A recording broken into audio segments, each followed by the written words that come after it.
Hello, I am Lisa Curtis, and I am going to present a mini lesson on the 4 stages of cognitive development as researched by Jean Piaget. Piaget was a developmental psychologist in Switzerland, and he lived from 1896 to 1990.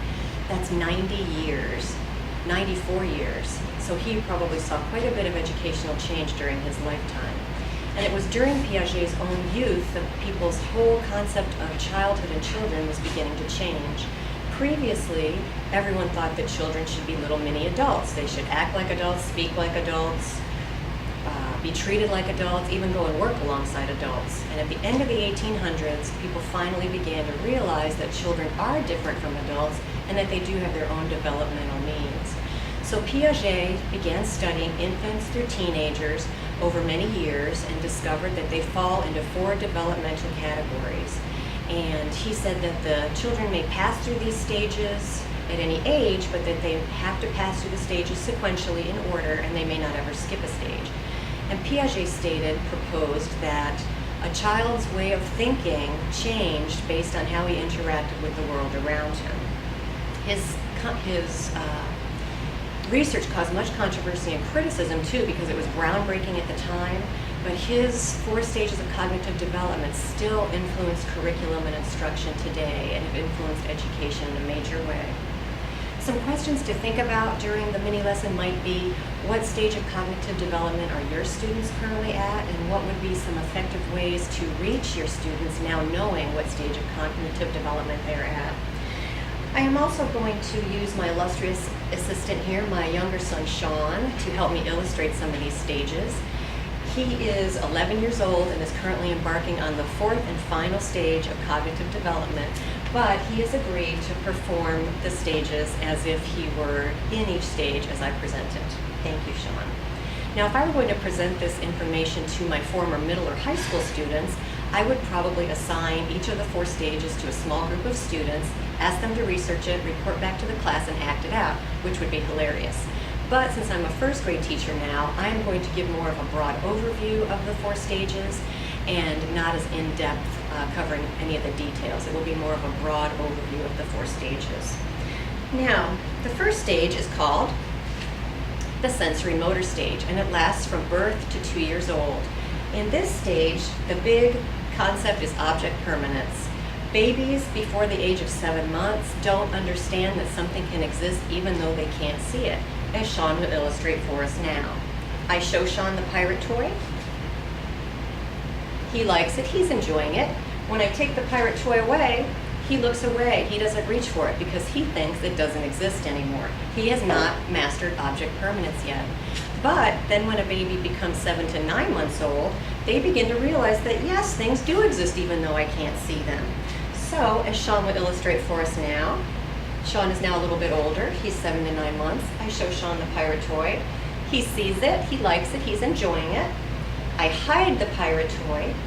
Sean reaches for it because he knows it's still there, even though he can't see it. He has mastered object permanence, and this means that his memory is developing. This stage also involves a lot of shaking, throwing, biting things to see what they taste like. And also, the child begins to crawl, stand, and walk around.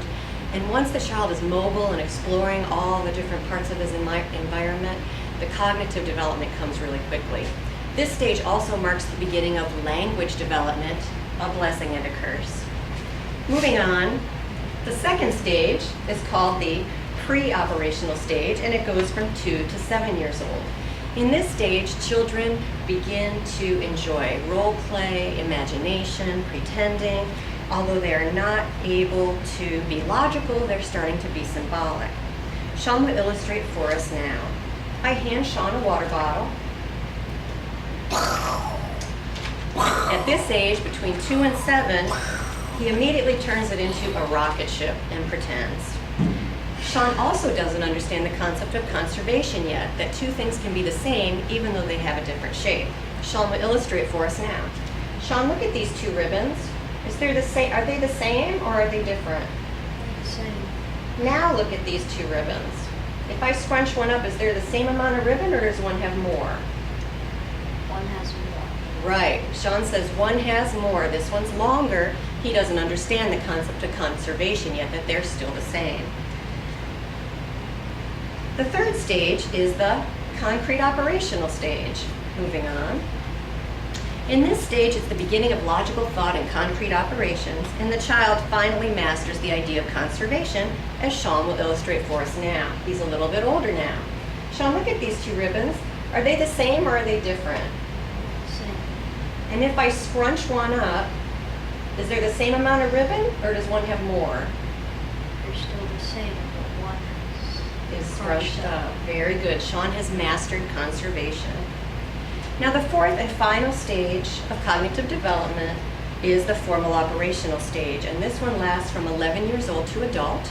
And in this stage, the child begins to think abstractly and can ponder things like big concepts like justice or love, and he can reason, plan, and manipulate ideas just in his head. Sean will illustrate this for us now by answering a couple of questions. Sean, if Kyle's taller than Noah and Noah's taller than Carmen, who's tallest? Kyle. Sean answers correctly, even though he has not seen the problem concretely. He's using abstract thought. Here's another question. Sean, if you had a third eye, where would you put it? My forehead.